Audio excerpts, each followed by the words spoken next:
reflect upon a few questions.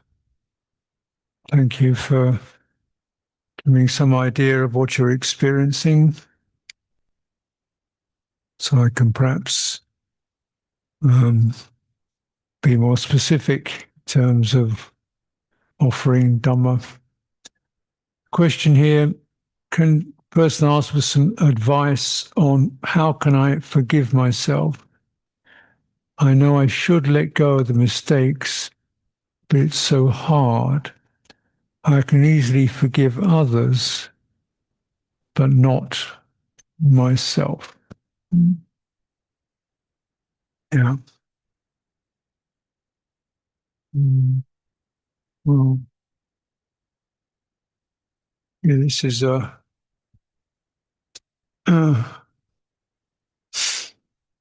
difficult area because we can kind of rationally say, "Oh, well, that's the past; it's finished. Everybody makes mistakes. Get over it." But that doesn't actually release the unhappy feeling. Mm. This gives us some sense of distinction between the thinking mind and the emotional heart. The emotional heart doesn't follow, won't obey you. Mm. So it's to forgive myself. Mm. So experience unpleasant feeling and an emotional agitation around a memory. All this is happening in the citta. Mm. So entering the realm of the citta, you can't be reasonable. You have to be sensitive. You know.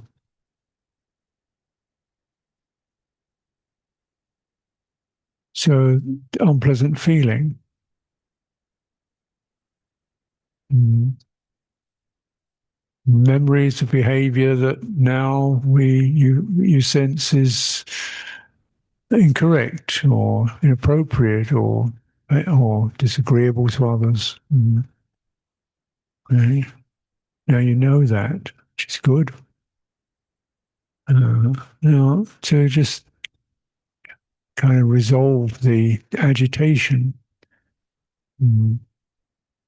First of all, this idea of myself is a curious notion, one we all hold, of course.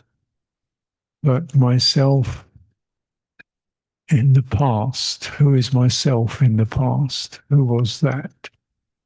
What happens when you think of myself in the past? What happens? You get maybe a picture, a flash of a face or an image. Mm, yeah. Most likely, what you experience is some emotional resonance. Familiar, familiar, familiar sense. Oh, that's that familiarity, an emotional mark. Myself. It's not an entity. It's an emotional intensity. Yeah. So what myself is not actually an entity. Uh, it's an emotional intensity. Right. Do you understand? Me. Oh, I did. Oh, he did that. Well, that's not so good. I did this. Suddenly the temperature changes. Me. Yeah. So that emotional intensity, that's it's not a thing. It's a quality of chitta, emotional intensity. And we've got an emotional intensity that's very difficult to stay steady with. It's just too intense, it's agitating. So our practice has not to be to forgive myself, because it's not quite on the mark. It's not quite true. Now there's emotional intensity and agitation that is not being released. It's stuck. So it's not dying down. It's stirring. And as it stirs, it brings up a thought. You did this, you did that. You know. And so, you know, this is the problem of sensitive people. You know, this is the kind of problem that they have. The heart is quite sensitive. So, or emotional agitation, it's easily affected, it easily agitates and is emotionally disturbed, and it can't always encompass that agitation and just settle it. You know? And then the sense of myself acts as a kind of uh, um, almost a frozen impression. That's not just the emotion, it's me. No, it's not me. It's an emotional intensity. Because there's nobody here, is there, right now? Is it? Certainly, there's emotional intensity, there's feeling, there's movements, there's behaviors, there's memories, but there's no entity, there's no person there. It's just that's what's happening. So to really train the citta, train one's citta to spread wide and steady in the presence of emotional intensity. And then the quality of metta, karuna, these qualities of may this be well. I'm not going to forgive myself because there isn't a self to forgive. But there is an emotional agitation and disturbance that needs to be sensed, felt, related to, not dismissed, but not added to. And then breathing in, breathing out. It's like you're just calming the frightened creature. Mm. The important thing is not to try to get rid of it. Obviously, that's what we want to do with unpleasant. Just stop it, go away. You know, if I did this, I could get rid of my guilt. If I did this, if I did enough good things, I would get rid of it. If I did a lot of good stuff, then I would no longer feel so bad. No, you don't get rid of it because that doesn't work. That's more emotional intensity. So, yeah, we don't get rid of it, but we open, widen, soften, and the sense of this quality of emotional disturbance and agitation and the sense of the unwholesomeness is common to human beings. Everyone has this. And we meet that karuna, compassion, for the frailty, the vulnerability, the weakness, the confusion that we're not awakened. We're subject to ignorance. We're confused. We're heedless. That's what happens. Now, be heedful. Now, be wise. Now, be compassionate. That's what you do. Should be very careful about memory. I've noticed occasions I'm quite emotionally sensitive and I'm prone to worry and remorse. Since I didn't do that very well, probably offended them. Oh dear, and I haven't.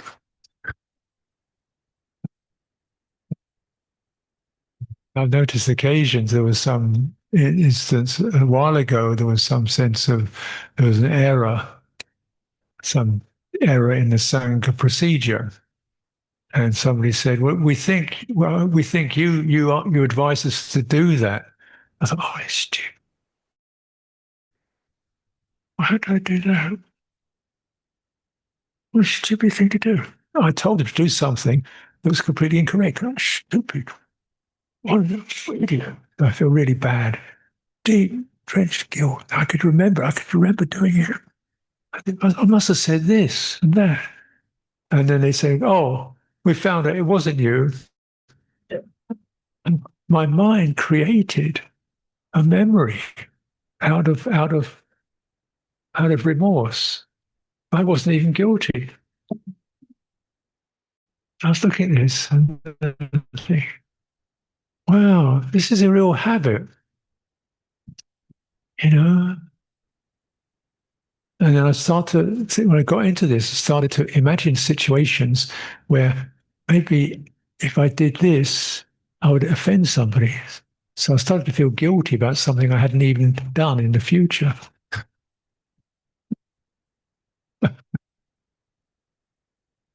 And I used to find a problem with this. Somebody, they wanted, remember, this is quite a common problem. I find it very difficult to go shopping. Somebody wants to take me to a shop and get me something. But also, that I'll offend people if I don't accept it. So I went to this shoe shop. They wanted to put me some boots walking on. And they said, "How's this? Does it fit?" I said, "Yeah, it's okay." I thought, because I didn't want to disappoint the salesman. So I got these boots 2 sizes too small for me. Feet crushed into blisters because I didn't want to offend the salesperson by saying no. Uh, you're kind of like, this is a bit inaccurate, really. So just getting a sense of that emotional sensitivity is okay, but it can get distorted, And we're very easy to find fault. Most of us very easy to find fault. What? Oh, I said this. Did you? I don't even remember it. This happens a lot for me, because I think people want to feel they're doing the right thing and being respectful and appropriate. And I'm just, fine, okay. Then, "Oh, I'm sorry, Ajahn." What? "I'm sorry. What for?" "Well, when you came in, I didn't pay respect." "Oh, well, I didn't even notice it. Well, so this thing. So clearly we want to have some sense of clarity about what we're doing. And yet, really, you don't want to be constantly haunted by the fear of making mistakes. Yeah. And if you can't make a mistake, say, "Oh, that was clumsy. Okay, better next time." Rather than, "Oh no, wretched, stupid, idiot, heedless, unworthy," rather than going to this kind of emotional cycle. So then you have to train yourself how to make a mistake and just know it's that and leave it there. And, okay. And of course, if we feel we offended others, we can always say, you know, "Sorry, apologize if I've been offended." That's it, really. Easy to forgive others, but then, to forgive yourself, partly because there isn't a self to forgive. But whatever occurs in the heart is intimate, is emotionally intense. That is myself, becomes myself. And if we can, we can work upon it and release that, myself disappears. That's the project in a way. Not because there's something wrong with the self, it's an illusion that causes all kinds of problems. Arrogance, you know, selfishness, possessiveness, you know, discrimination, bias, yeah, anxiety about myself. It's a real uh, trying to get rid of something that's actually there, but to end suffering. And this thing, this tendency to create a self, it's called upadana, clinging. That has to be understood and relaxed, released. So we, as I said, we cling to suffering. We cling to our imperfections as clinging to imperfections. Very profound because some sense of I should be something other than this. Uh, myself again. So no, there's behavior, unskillful, has to be understood. The source of unskillful behavior has to be understood. Craving took over, recklessness took over. Uh, there was an absence of mindfulness. That has to be understood. Now, having understood it, the Buddha said, we consider it as great progress to understand a transgression. We consider this to be progress. That's how we learn. You don't learn anything, you're just stuck.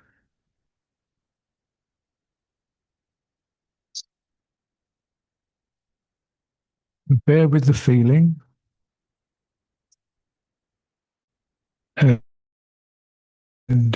see if you can, as you steady just the unpleasant feeling without trying to push it away, and just like it's something bruised or damaged, kind of metta karuna to that feeling rather than emotional agitation around it. This is the more correct way of responding. Person asks or questions, I don't usually experience deep samadhi. In the past days, there's much stillness in the sitting to the point the body feels heavy, grounded. It doesn't feel like moving. Is this the right direction? And how to progress or proceed from there? Well, your body feels grounded, doesn't feel like moving. Mm-hmm. So that's stability, isn't it? Probably does. It's enjoying it. So, do we know we don't need to go anywhere from there? But if that experience is happening, and it feels skillful, you can linger in it and you can explore it gently, like what's happening? How is this? Can I relax more into it? Can I, in this situation, what is absent? Is craving absent? Is ill will absent? Doubt, is that absent? Notice what's not there and feel the joy, not just from the stillness, but the absence of unwholesome or distracting factors. In a way, the absence is more important than the presence. Because what we're aiming for is not a state, but a release from states.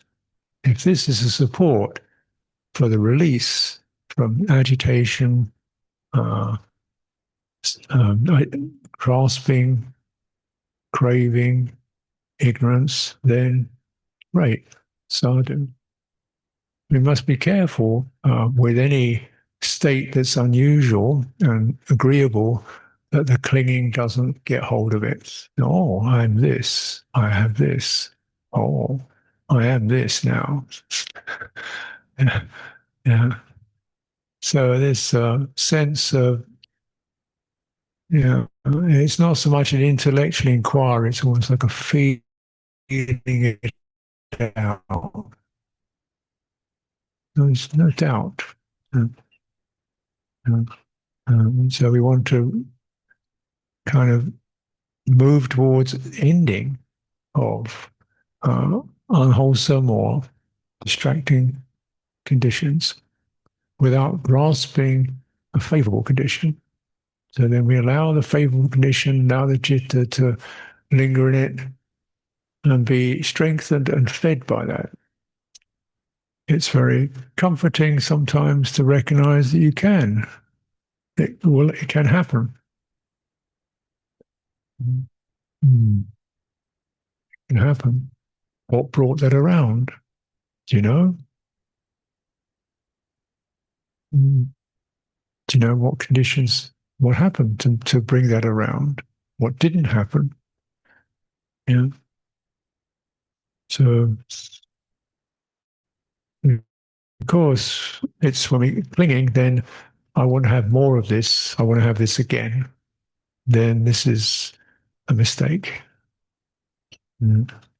But it can be these conditions, when I've cultivated those, they led to this. So then there's a learning of wisdom about the process rather than just holding on to the state. In order to develop sati, we should come out of thoughts or thinking. Isn't that attempt to come out of thoughts? Isn't that attempt thinking?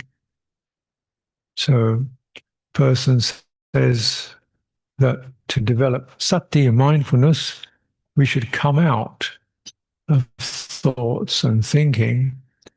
But isn't that movement to come out, isn't that a kind of thought? Or even that idea, I should come out of thinking, that's a thought. Yeah. This could get very complicated because maybe I shouldn't think about thinking. But that's another one.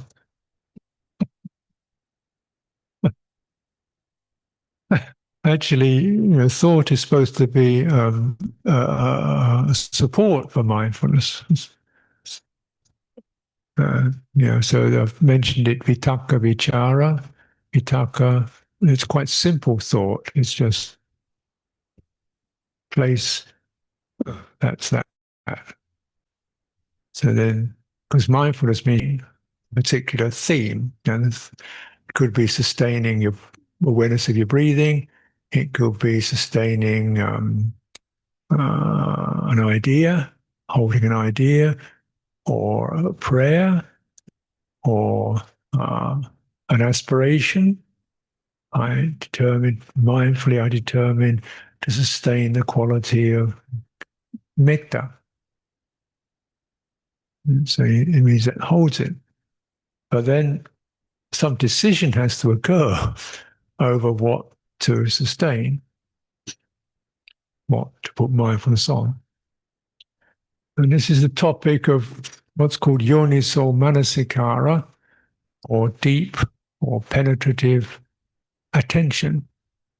So called a factor of wisdom. So this isn't worthwhile giving much attention. This is going nowhere useful. Don't think about that. This is directly addictive. Don't think about that. This is useful. So yoniso manasikara kind of touches into experience. And how's that? So it requires a little bit of thought. What's that?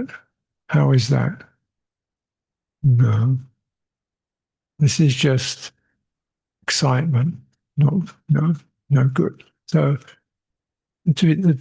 thought then, in this case, is a conditioned support for wisdom.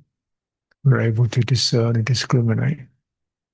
You know, this is worth being mindful of. You know, what does it mean to be mindful of? Is you sustain it. It means you drift off it. Wait, remember, trying to be with this. Okay, where is it? There. Where's your breathing? There. How is it? Slightly rough. What does it need? If I could just relax a little. Oh, yes, if I open my chest, that's better. Yeah. So this is all vitaka vichara. So it's this very a kind of thought that's quite disciplined, and purposeful and pointful. Now, this is distinct from discursive thought, which means it's just rambling and obsessive. Yeah. So this isn't so much the thought. Thought's just a thing like it's just something that the mind does. That's okay. But it's when the heart starts fashioning,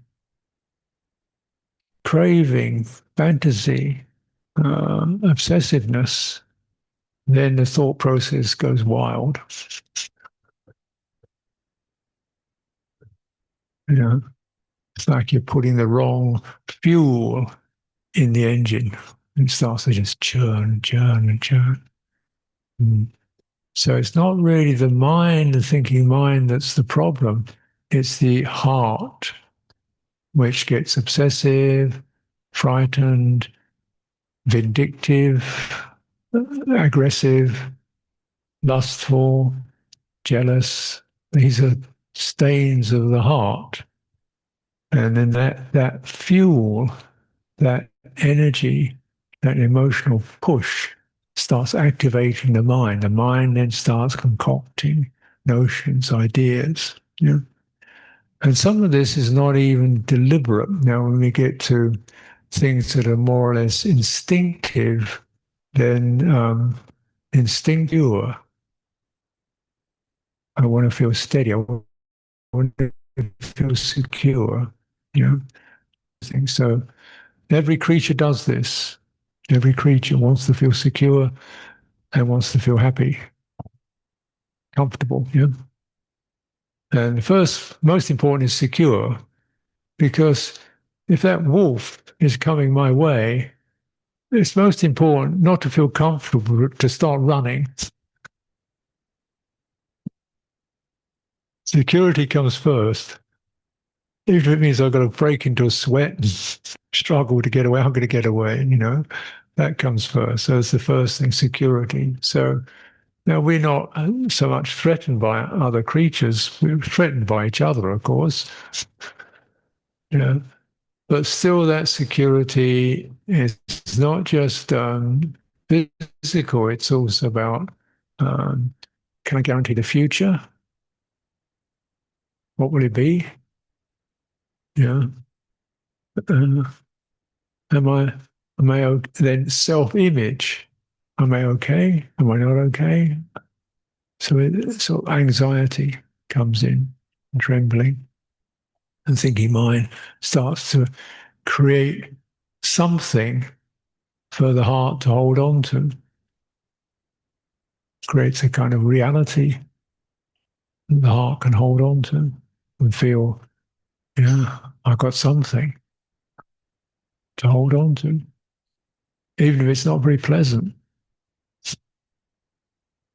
You know, it creates a story. When we get involved with the story, and it gives us something to feed on. Yeah. So we want to come out not so much of thinking, so much as the emotional habit of seeking security or comfort in thinking. That's not what thinking is about. Thinking is just about definition. Comfort and security have to be established not in thinking, but when thinking says, go there, don't ask me. You go there. You go to things that are more reliable than me, such as breathing in, breathing out. That's pretty guaranteed. Yeah. Feeling your feet on the ground. That's fairly secure.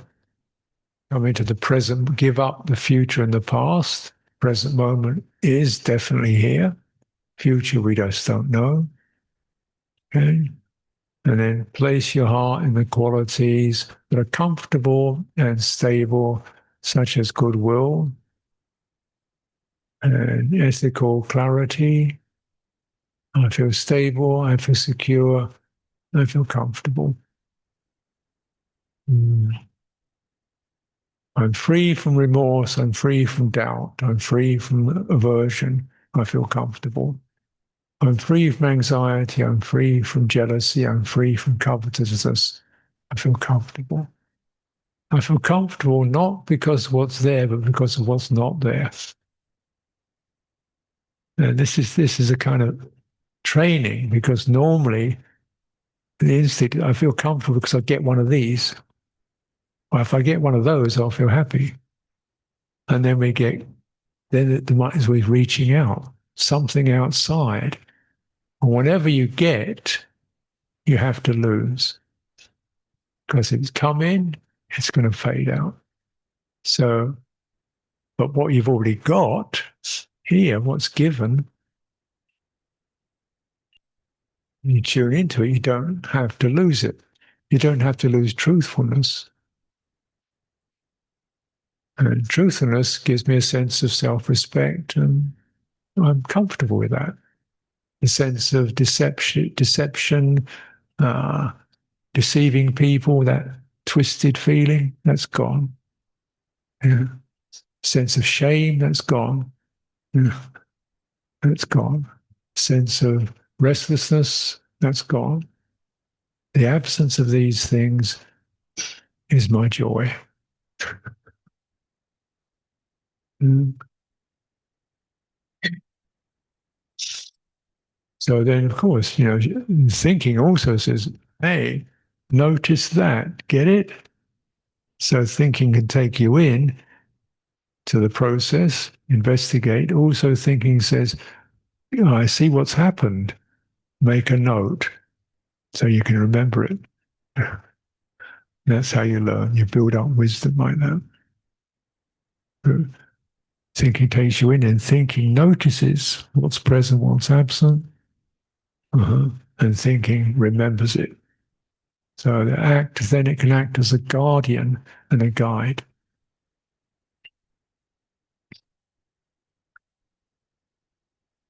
But of course, in that process, you don't want to be thinking all the time.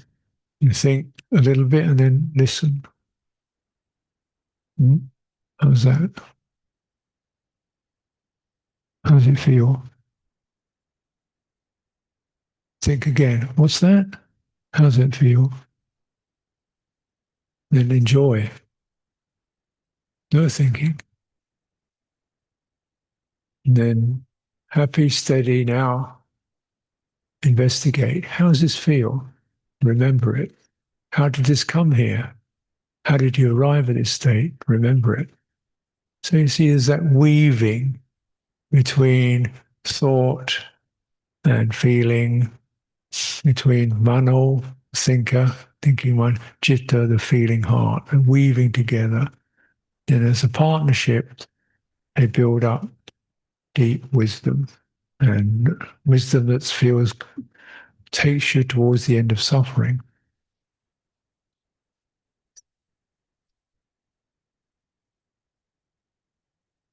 Generally speaking, is there a difference in Buddhist approach to um, emotional, psychological pain and physical pain? Well, the approach is measured in accordance with an understanding of what's possible. And the understanding is physical pain is inevitable. There is, you can get respite from it, you can get breaks, but there'll always be some degree of physical discomfort. Yeah. Mm. So this means we have to learn, okay, patience and then recognizing, sometimes physical pain corresponds to the body being damaged. That's why it's painful. So therefore, don't damage the body. So your approach will be like that. You will always have pain sooner or later. So the idea that you could just dismiss it is a fantasy, really. You can suppress it and you can ignore it. You put your mind somewhere else. Uh-oh. Then you try to stand up and what happened there? So this can happen. That's why it's good to not go out of the body altogether, because you might act without really knowing it, because you're somewhere else. So you don't want to damage this body. So your attitude towards physical pain is then, it's uncomfortable. Well, that bit's uncomfortable. It's not critical, it's just uncomfortable. Therefore, why don't I bring my attention to parts of the body that are comfortable or not painful, dwell upon that. So yeah, his leg is a little bit stiff, but I don't think it's in danger. Let's just abide in the chest or the belly and maybe spread some relaxing energy towards that place that's stiff. If it starts to get more acute, you think, wait a minute, I think I better do something. So you work like this. And when it's minor discomforts, just the stiffness of the body and so forth, they can dissolve through correct meditation, through proper samatha, calming, soothing. The nerves relax, the muscles relax, you feel less stiff. It can also be the case that the quality of agreeable emotional heart feeling is so good that you don't really notice these little twinges and aches. That's okay. And towards emotional pain, it's possible to dispel emotional pain.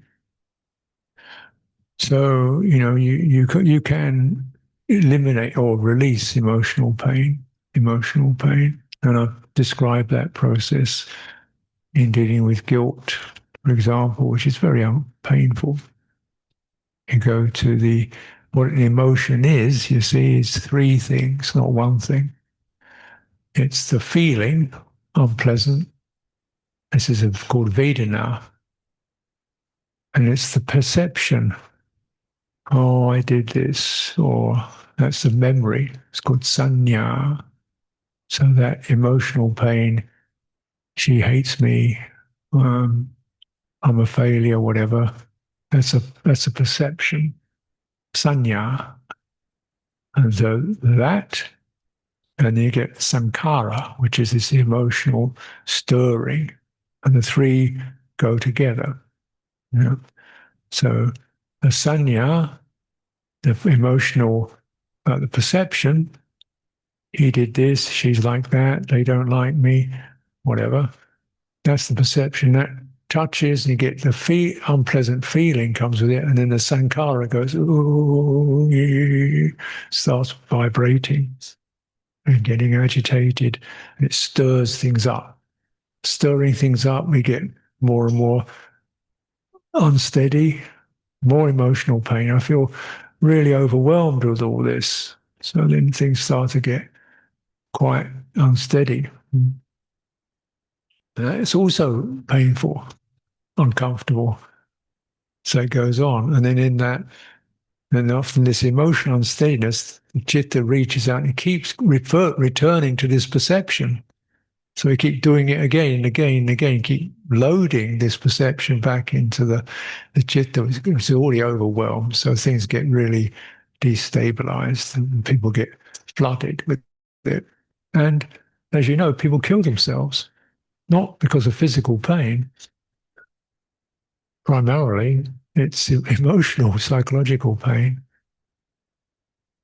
uh, depression, anxiety, self-hatred, so on. So it's deadly because when the chitta loses stability, it feels like, why continue living?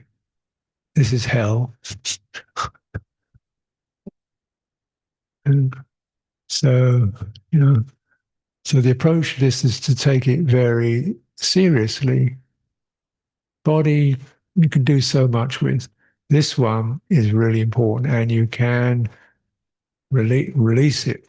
First thing, when you're trying to practice, this is not a person. This is a quality that's arising. If you let go of the me bit, get the me out of the picture, it takes some of the intensity out of it. This is just like a disease taking over. It's not an identity, it's a disease. Okay, let's be then you get a sense of viveka. It's now an object rather than me. It's a disease happening to me. It's not me. Okay, viveka. Now, a little bit. So instead of the increasing emotional intensity that comes with self, there's a bit more dispassion. This is a disease. Mm-hmm. Okay. Now, take that perception out because that just keeps dripping poison into it. Yeah. This sankhara, agitating, stirring, yeah, that just keeps blurring everything. What's it? The base of it is the unpleasant feeling, unpleasant happening, unpleasant feeling, emotional feeling. Emotional feeling becomes me, and therefore it becomes intense. Now, what if it's just pain in the heart? Like everybody gets it. What does it feel like? Pain, stabbing, turning, pressurizing. And then just open awareness around it. And,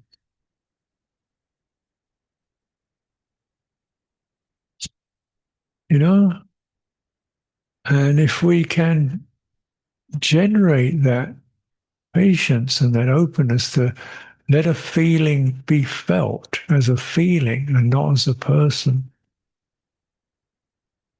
it doesn't get fed.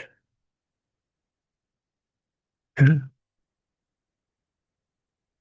You see, feeling depends upon contact. Something is touching. Feeling depends upon something touching the chitta. Now, if you're not dropping perception into it, uh, if you're not stirring it up, the chitta is not getting the contact that generates the feeling. Okay? So then the feeling kind of throbs and begins to fade because it's not getting fed. That's how it. That's how you deal with emotional, psychological pain. It's not whose fault is it. It's not there's something wrong with me. These are irrelevant at this particular point. Yeah. Why did it get here? That's kind of beside the point. The Buddha said if somebody shoots you with an arrow, you don't say who shot me and why. You just pull the arrow out. Then you figure out who and why afterward. So that's the arrow of feeling, the Vedana. And, it requires continual contact to get it going. So someone asked, Chitta versus mind. Can you please explain? I think I've kind of talked some of this through already, really. So Mano creates objects which are just measurements. It's like a sketch penciled in. That's a man, that's a woman, that's a tree, that's a dog. Chitta says, oh, nice. Oh, dangerous. Oh, beautiful. Oh, reminds me of her. Oh, Chitta does the feeling, resonating quality, to work. So mano is just presents an object. Chitta creates the subject. I am feeling this. So it becomes much more alive in you, yeah, for good and for bad. So citta has to be trained so that good things come alive in us.